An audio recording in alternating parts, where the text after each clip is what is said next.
So we're here with Representative Matt Shea. Matt, you just gave a really great speech. Thanks for being with us. Hey, thank you. You gave a great speech yourself earlier. Yeah. Thank you very much.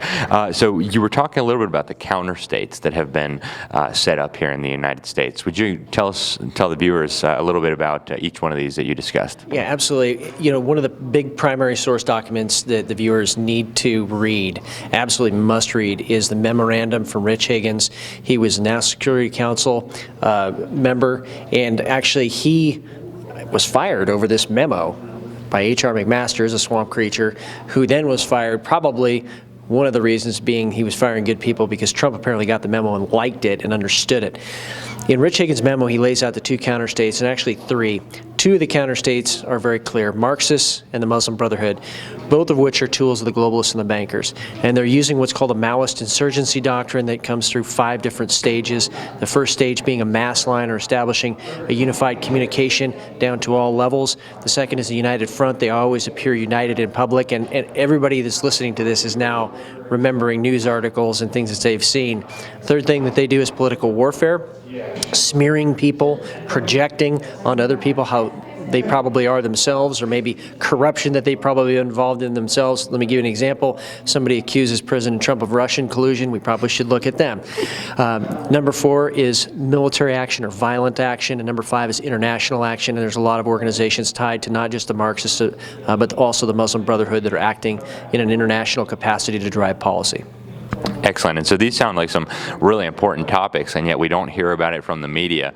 You know, we talked a little bit in there about the media as it relates to this conference and how they just are just blatantly making things up. Talk a little bit about the media and why people don't hear about these counter states and kind of what's going on with that.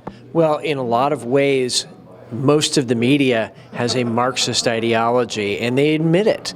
And in addition to that, funding sources also have a Marxist ideology. And so you have an arm, quite literally, of Marxist ideology that continues an agenda publicly. And I would just say this.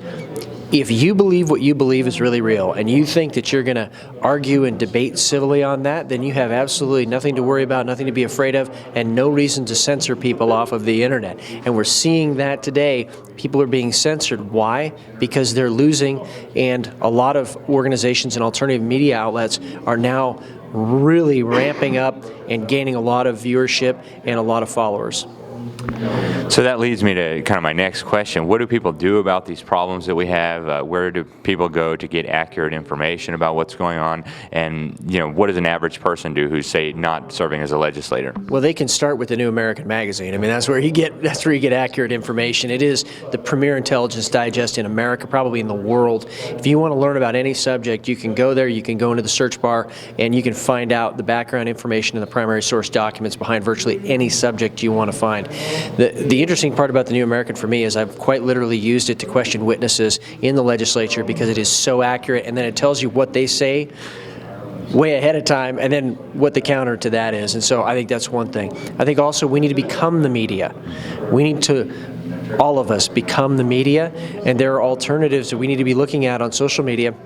Real.video is an alternative to YouTube, Local Activist, which is an alternative to Facebook. We need to get on these platforms, and we need to become the media in our area, because right now that is how the truth is getting out. It's been very effective. That's why they're cracking down on the internet. Excellent. And Matt, you talked a little bit about America's Christian heritage. Would you just touch on that? Why is that being erased, and is it really true that we're a Christian nation? America is a Christian nation. There is absolutely no doubt historically that cannot be refuted.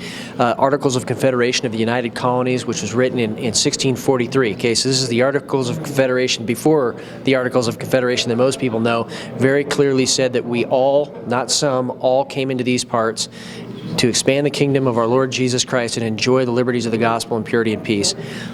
That is about as unambiguous as you can get, but it's even more interesting that 1853, 1854, in the 33rd Congress, they actually did a congressional investigation about whether America was a Christian nation, and both houses concluded we are a Christian nation.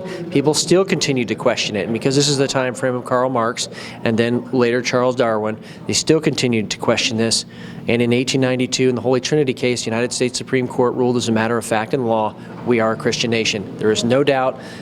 Congressional investigation, Judeo-Christian heritage, and also even the Supreme Court got it right on this one.